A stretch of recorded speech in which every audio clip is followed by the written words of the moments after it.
배척할 곳이 없는 상황이냐? 불모지만 남았느냐? 대간에서 옥토로 만들어라. 즐비한 대형교회가 겁나느냐? 스스로 싸워 이겨라. 하나님이 함께 하실 것이다. 이런 상황과 현실의 문제를 생각하고 제 속에 정말 믿음과 담대함이 없다는 것을 알게 될 때마다 이 말씀은 하나님이 저를 외면하고 버리신다는 느낌까지 들게 합니다. 우리는 주님이 끊임없이 위로해 주시고 용납해 주시고 용서해 주시기를 바랍니다. 그리고 그것이 사랑이라고 생각합니다. 정말 너가 힘들었겠구나. 다른 땅을 주시. 그리고 합리적인 말씀을 하실 때 우리는 이해를 합니다. 그런데 늘상 주님께서 이렇게 위로하고 우리가 기대하는 말씀만 하시는 것은 아닙니다.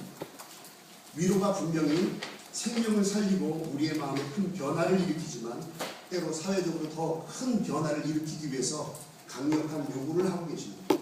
저는 그것이 회개라고 생각합니다. 주님은 우리에게 진정한 회개를 요구하시고 과거의 잘못을 돌이키고 새롭게 되기를 원하십니다. 새로운 자만이 새 땅에 어울리기 때문입니다. 큰 많은 베드로가 성령에 충만하여 변화되어 맺힌 것을 보면 회개하고 성령을 받으라 합니다. 그리고 함께 등장하는 말이 있습니다. 바로 새롭게 됩니다. 베드로가 인간적인 약점 때문에 특히 그 안에 있었던 두려움 때문에 예수님을 부인하게 되었지만 성령님의 인도하심 속에서 새롭게 됨을 경험하고 사역을 새롭게 시작합니다. 과거와는 달리 예수 그리스도를 강하게 증거합니다. 우리가 새롭게 되지 않은 이상 새로운 땅은 있을 수 없습니다. 새 부대에 어울리는 것은 새 수입니다. 폴란드 시인 중에서 낭만주의 시대를 연 노르비드라는 어떤 시인이 있습니다. 폴란드 3대 낭만주의 시인 중에 한 명인데요. 이 사람이 인정받기 시작한 것은 이 사람이 죽은 후 한참 후였습니다. 이 사람 그때 비참한 삶을 살았습니다. 먹고 살 것이 없어서 거지처럼 살았고 또 프랑스로 건너갔고 심지어는 아무도 챙겨주는 사람이 없어서 길바닥 한켠에서 죽었습니다. 글을 써서 생계를 유지하기 곤란한 그때 더군다나 무명의 그에게 삶은 처참한 전쟁터였습니다. 그러나 그 시 속에 나타난 그는 하나님의 아들로서 그 모든 고통을 감당하며 살아왔습니다. 그의 주옥 같다는 시를 쓰는 일은 하나님의 뜻이라고 알고 있었습니다. 그리고 그것이 자신의 사명이고 정체성이었습니다. 순례자라는 그의 시는 이렇게 표현하고 있습니다. 세상 사람들은 나를 거지라고 멸시하고 조롱하지만 난 변함없는 진실 하나님의 아들이라는 것에 오늘도 희망을 갖는다. 내가 이 세상에서 모든 일을 마치면 내 영혼은 피라미드처럼 누구보다도 먼저 하나님 나라에 가서 나를 반겨주시는 아버지의 품에 안기게 될 것이다. 그는 낭만주의 시대를 연 크리스찬 시인이었습니다. 수많은 열악한 환경 속에서도 그 환경의 종이 아니라 하나님의 아들로서 이 땅에서 시를 통해 자신의 임무를 다했습니다. 폴란드의 낭만주의 시인은 인본주의에 그치지 않았습니다.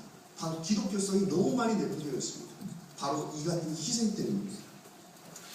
우리가 보여지는 세상 가운데 우리 세상의 가치를 가지고 새로운 시대를 보면 불합리한 것으로 다 가득 차 있습니다. 새로운 기준이 없고 우리의 눈은 옛것에 머무르기 때문입니다.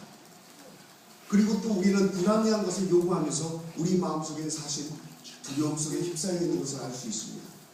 사람들에게 버림받는 것에 대한 두려움, 실패로 인해 좌절될 것에 대한 두려움, 열등한 자신이 무력감 속에 벗어나지 못할 것 같은 두려움, 그리고 그 두려움은 보여지는 힘을 의지하고 그 힘을 엄청나게 동경합니다. 힘에 대한 동경이 강할수록 하나님의 사랑보다는 인간의 인맥과 능력과 같이 보여지는 힘에 의지하게 됩니다. 그리고 우리는 말합니다. 어쩔 수 없잖아. 예수님은 사랑을 위해 힘을 포기하셨습니다. 하나님의 말씀대로 자신의 사명을 다하기 위해 힘이라는 유혹과 그 앞에 있는 두려움과 늘 싸워야 했을 것입니다. 사람들이 십자가에 못 박으라는 함성 속에서 군병들의 조롱을 당하고 채찍을 맞을 때, 십자가의 죽음의 그림자가 드리워질 때 예수님께서는 자신의 사명을 다하기 위해 참고 기도하셨습니다. 그리고 그 인내가 우리에게 사랑이 되었고 생명이 되었습니다. 우리를 버림받음에서 구하기 위해 대신 버림받으시기 위해서 외쳤습니다. 엘리 엘리 라마 사박다니. 공포와 두려움에 아버지의 뜻대로 하옵소서 하고 외쳤습니다. 우리를 위해 하나님의 아들이 자신의 생명을 아끼지 않고 주셨습니다. 이것보다 더 큰 복이 어디 있습니까? 이 죽음보다 더 강한 주님의 사랑을 믿지 못하기에 우리는 아직도 두려움에 쌓여 있습니다. 두려움은 죄성에 근거합니다. 아담이 죄를 지었을 때 하나님께서 아담아 네가 어디 있느냐? 아담은 이렇게 대답합니다. 내가 벗었으므로 두려워하며 숨었나이다. 하나님이 주셔서 나와 함께 하신 여자, 그가 그 나무 열매를 내게 주므로 내가 먹었나이다. 오늘 우리가 새롭게 고백하기를 원합니다. 정말 주님, 우리를 용서하소서. 하나님이여 내 속에 정한 마음을 창조하시고 내 안에 정직한 영을 새롭게 하소서. 그럴 때 주님께서는 상처 입은 손을 펼치시면서 이렇게 말씀하실 것입니다. 내가 세상 끝날까지 항상 너희와 함께하리라.